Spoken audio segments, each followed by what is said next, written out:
Bonjour, c'est Safar Saïd de Fringy.com. Aujourd'hui, comme je vous ai promis, nous allons travailler sur l'application Blockload pour faire le bilan thermique d'un bâtiment, ou plus précisément d'un local d'un bâtiment, à titre d'exemple, pour vous familiariser avec ce type de logiciel.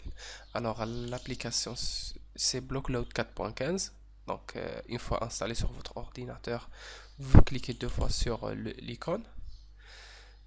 Donc, c'est une application North American Edition, ça veut dire c'est une édition pour Nord Amérique, les États-Unis et le Canada.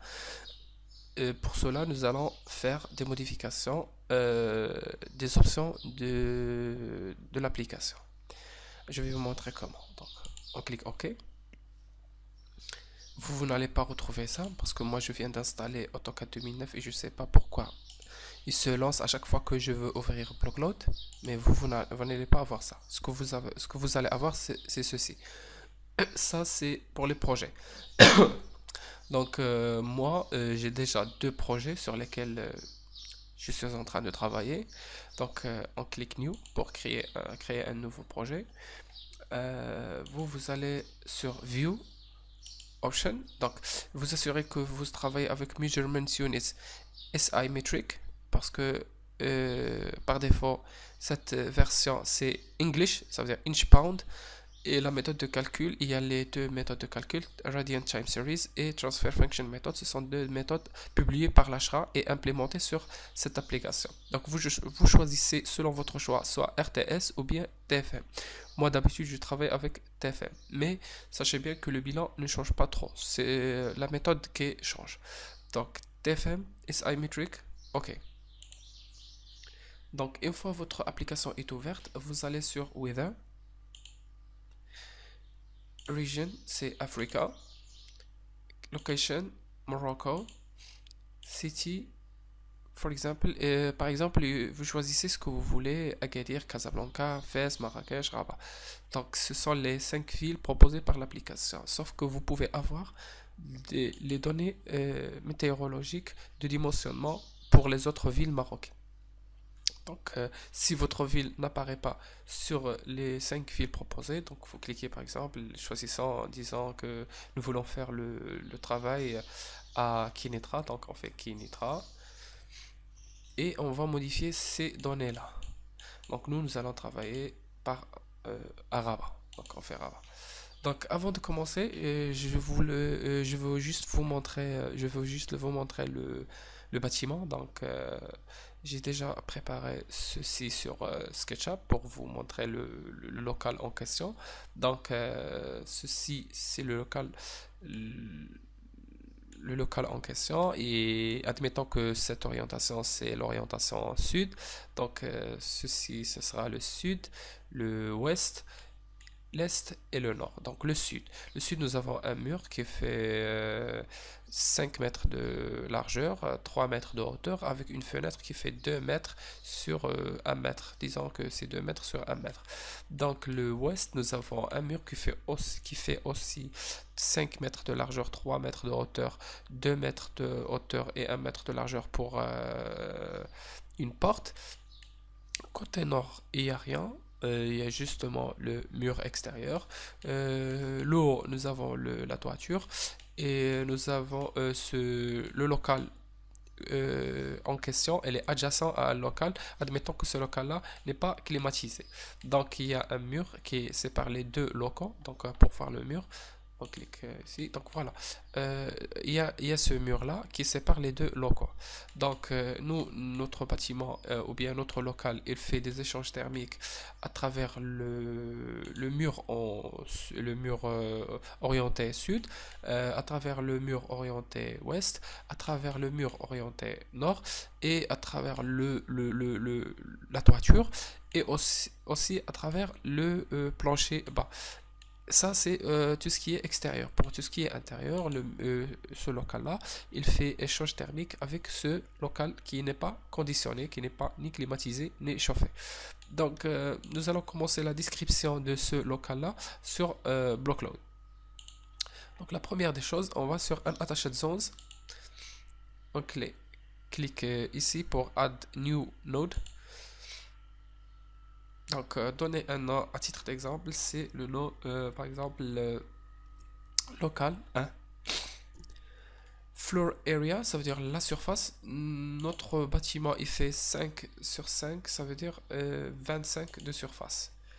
25 mètres carrés avec une hauteur average ceiling height, ça veut dire la hauteur sous plafond, en admettant que la hauteur sous plafond elle est de 3. Building weight, ça veut dire le poids du bâtiment. Light, c'est léger, medium, c'est moyen, heavy, c'est lourd. Donc nous allons mettre que c'est medium. Internals. Internals, nous allons le overhead lighting. Overhead lighting, c'est la puissance d'éclairage. Recessed and vented, ça veut dire encastré non ventilé. Recessed vented, encastré ventilé. Free hanging, c'est suspendu. Donc recessed and vented avec une densité de 20 watts par mètre carré. Admettons qu'il s'agit d'éclairage incandescence. Incandescent. Electrical equipment, il n'y a pas d'équipement électrique spécifié pour mettre leur puissance. Occupancy, donc nous allons admettre qu'il s'agit de, il y a dans ce local 5 personnes qui font le travail bureau. Donc office work, c'est le travail de bureau. Et il y a miscellaneous load, ça veut dire des charges diverses. Il n'y a pas de charges diverses pour l'instant. Donc sachez que si vous avez des charges diverses dans votre local, vous pouvez ici mettre la charge sensible et la charge latente de cette charge diverses. Donc, l'insurance, on vient de les terminer. On va sur Walls, Windows and Doors. Donc, sur Walls, Windows and Doors, nous allons commencer par la première exposure ou bien par la première orientation qui est l'orientation sud. Donc, je fais S, sud. Wall width, ça veut dire la largeur c'est 5 mètres, la hauteur c'est 3. Et ce qui est nouveau sur cette version BlockLoad 4.15, c'est la notion bibliothèque. Donc, wall type, c'est le type de mur. Nous allons créer un type de mur et nous allons le sauvegarder dans la bibliothèque. Donc, je clique Create New Wall. Je donne par exemple mur extérieur. Outer Surface Color, ça veut dire la couleur de sa surface extérieure. Ça sera une couleur moyenne qui n'est pas ni claire ni sombre. Cela change l'absorptivity du mur. Donc ici, on peut changer les couches de ce mur. Donc nous allons, la première c'est Inside Surface Resistance, ça veut dire la résistance convective. Outside Surface Resistance, c'est la résistance convective à l'extérieur. Et ça, ce sont les couches. Donc, notre mur, il sera gypsum board, c'est du plâtre à l'intérieur.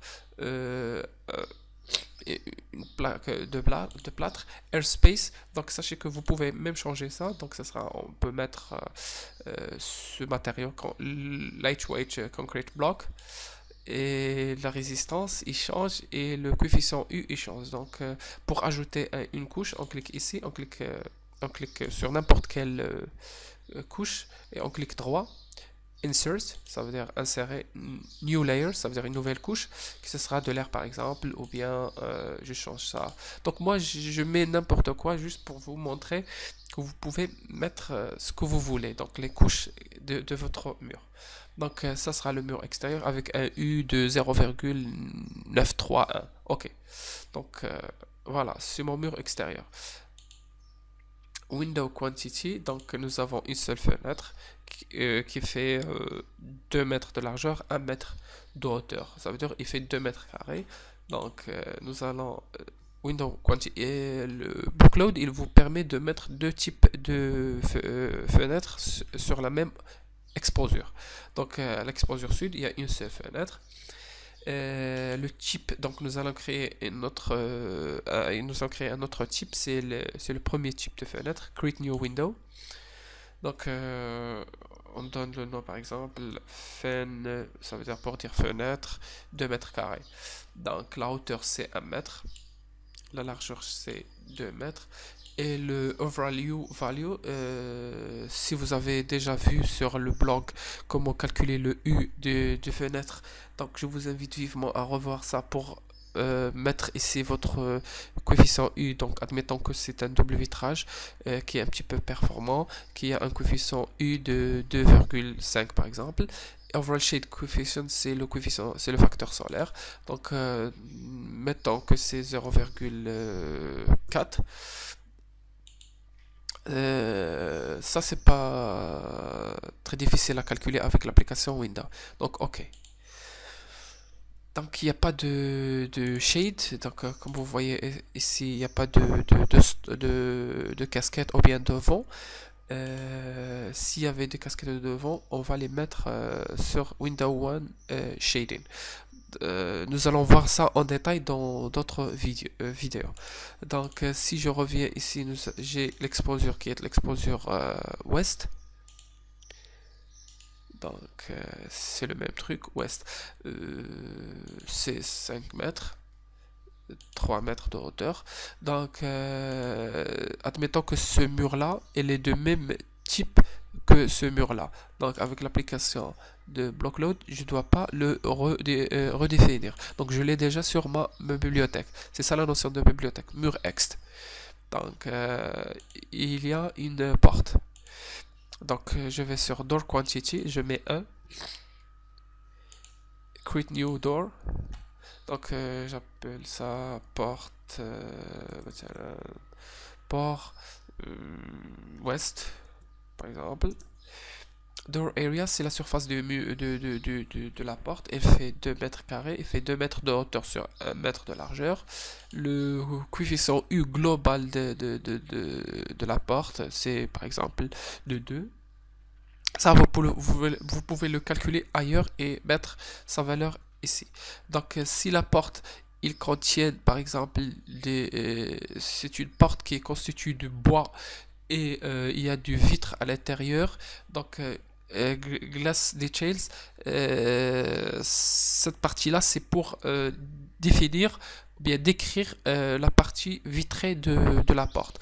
Donc, admettons que cette porte, il fait un total, un coefficient U total de 2 watts par mètre carré Kelvin et qu'il contient par exemple 0,5 mètres carrés de vitre avec un coefficient de vitre proprement dit. C'est par exemple un simple vitrage qui fait 5 watts par mètre carré avec un coefficient U de 0,75.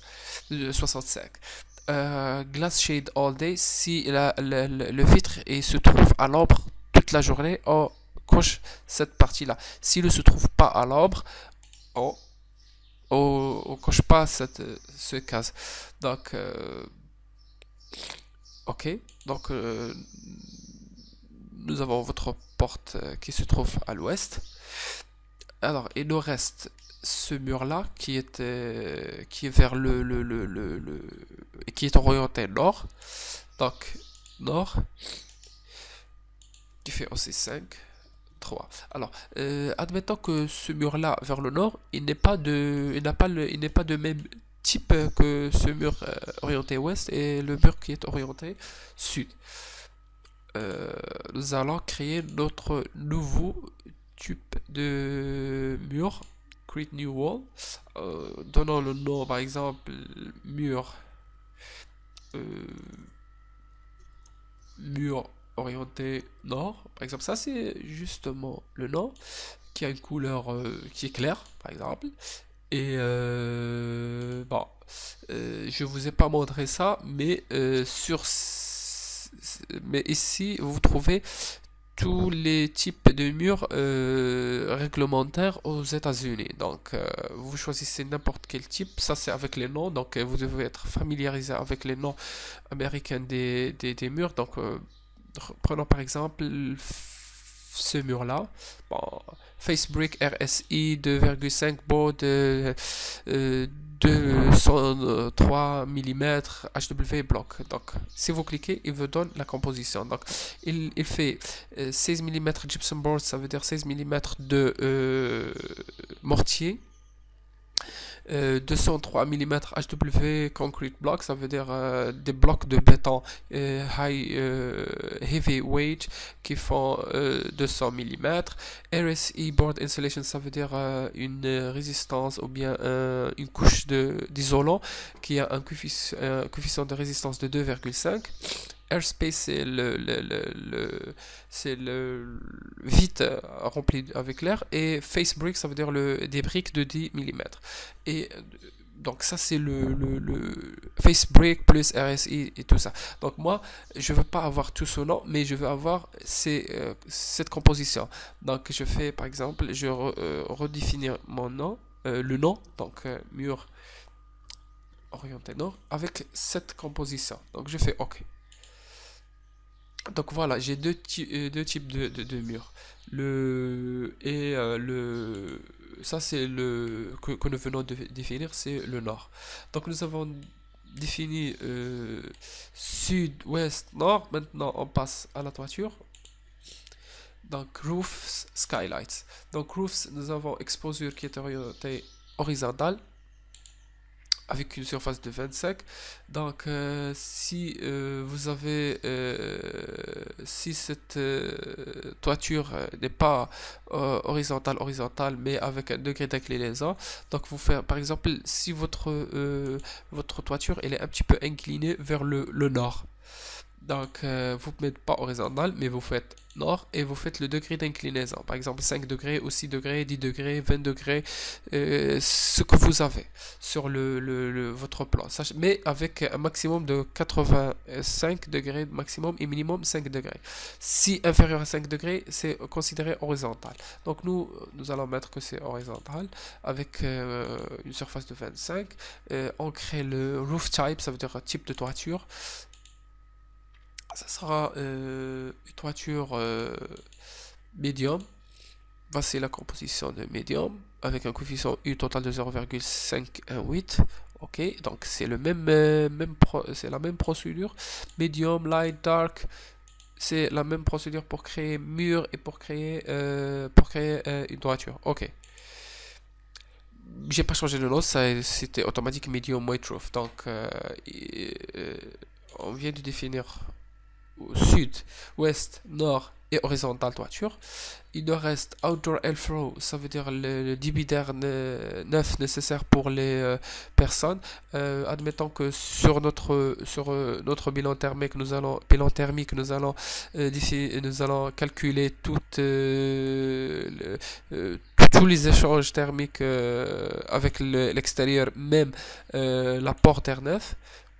Donc, disons que nous avons par exemple qu'il s'agit par exemple de travail de bureau, donc des food service, hospital, garage, medical, bed, hotel, laundry, office par exemple, office space. On choisit office space, il nous donne 4,7 litres par seconde par personne. C'est le débit d'air neuf nécessaire pour ces personnes-là qui font le travail de bureau, parce que sur Engineers nous avons fait office work pour avoir une cohérence entre les données. Sauf que vous pouvez mettre ce que vous voulez. Par exemple, si vous voulez sur user defined et vous définissez ce que vous voulez, 5, 6, ce que vous voulez. Mais ça c'est beaucoup plus réglementaire. Office work, office space. Ok. Floors, c'est le plancher. C'est le plancher bas. C'est ce plancher bas. Il se trouve sur terre naturelle. Donc, floor above conditioned space, ça veut dire que ce plancher bas, il est sur un espace conditionné. Floor above unconditioned space, ça veut dire le floor ou bien le plancher bas, il se trouve sur un local non conditionné. Slab floor on grade, ça veut dire le plancher bas, il se trouve sur terre naturelle. Donc, floor area, c'est 25 mètres. Largeur. Si on définit largeur, longueur ou bien largeur, ça va nous calculer directement la surface. Mais si on définit directement la surface, il prend en considération la surface directement. Donc total floor value, admettons que la valeur il est de 0,8, sachant que vous pouvez la calculer, et j'ai déjà publié un article sur le blog qui vous permet de calculer le coefficient U. L'exposed perimeter, ça c'est, il faut faire un petit peu attention à ça, mais le périmètre exposé à l'extérieur. Donc nous avons notre local qui est là, adjacent à un autre local qui n'est pas conditionné, mais le périmètre, si nous prenons le périmètre de ce local-là, c'est 5, c'est ça, plus ça, plus ça, plus ça. Ça veut dire 5, 5, 5, 5, ça veut dire il est de 20. Mais ici, on nous demande exposed périmètre pour calculer les pertes linéiques à travers le périmètre exposé vers l'extérieur. Le périmètre exposé, ça sera 5 plus 5 plus 5, ça veut dire 15. Et si nous avons ici notre slab floor ou bien notre plancher bas est isolé avec une isolation, on met la valeur de la résistance thermique de cette isolation. Alors, on passe aux partitions. Partitions, ça veut dire les partitions ou bien les séparations avec les locaux non climatisés. Donc, nous avons une seule séparation avec ce local qui est là, qui n'est pas climatisé. Cette séparation qui fait 5 sur 3, ça veut dire 5 mètres de largeur et 3 mètres de hauteur. Ça veut dire 15 mètres en total. Donc, c'est une séparation wall partition, ceiling partition, wall partition qui fait 3 fois 5, c'est 15 mètres carrés. U-value, nous allons prendre que c'est 2, sauf que vous pouvez la calculer ailleurs.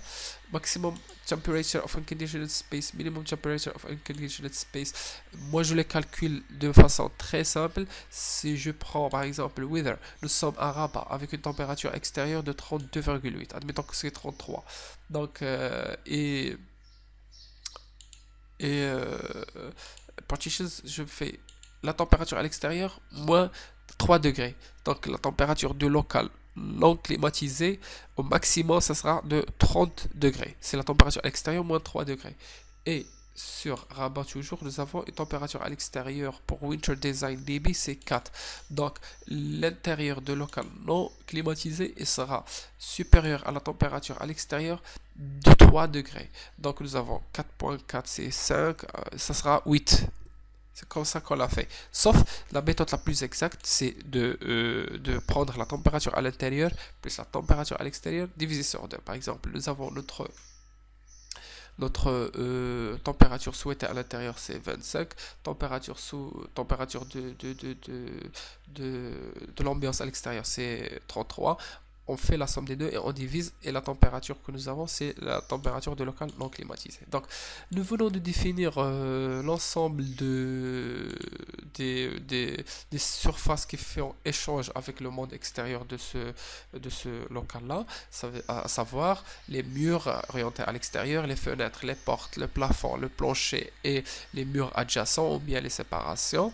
Donc, pour calculer le bilan thermique, nous allons sur Système, on crée un nouveau système, on donne par exemple comme nom Syst 1,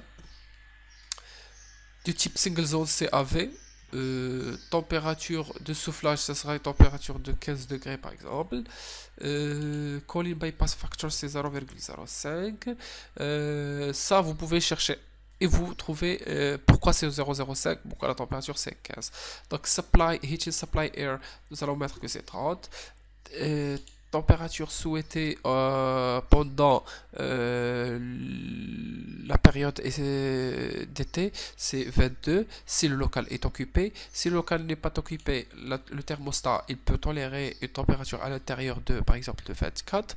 Heating, ça veut dire le chauffage, la température souhaitée à l'intérieur c'est 20. Si le local non occupé, la température il peut baisser jusqu'à 18. Donc la température du soufflage, on la met à 15. Donc généralement, si on veut avoir à l'intérieur du local 22, on souffle à une température inférieure qui peut aller jusqu'à une différence de 10 degrés. Donc 22 jusqu'à 15, ça veut dire 7 degrés de différence. Je veux 22 à l'intérieur, je souffle à 15. Je veux 20 à l'intérieur, je souffle à 30. Ça c'est pendant heating, ça veut dire pendant la période la période d'hiver. Donc, pour calculer le bilan thermique, je glisse mon local sur le système, comme ça. Donc, si je à l'attaché de choses, je glisse mon local sur le système. Donc, libraries, c'est la bibliothèque, c'est les murs que nous venons de créer. C'est les murs, les doors et les windows que nous avons créés durant la simulation, durant le calcul. Donc, Syst, je clique pour calculer le bilan thermique, donc je reviens sur mon système, je clique 3, je fais Print View Load Result. Bon, vous allez pas retrouver, vous allez pas avoir ça. Donc preview. Bon, je vais avoir System Season Summary, System Load Summary, System Psychrometric Graphs. Preview, il me calcule les données.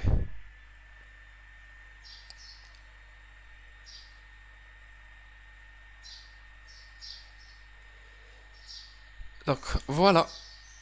Donc pour la climatisation, ce local a besoin de 2,6 kW. Et pour le chauffage, ce local a besoin de 1,7 kW.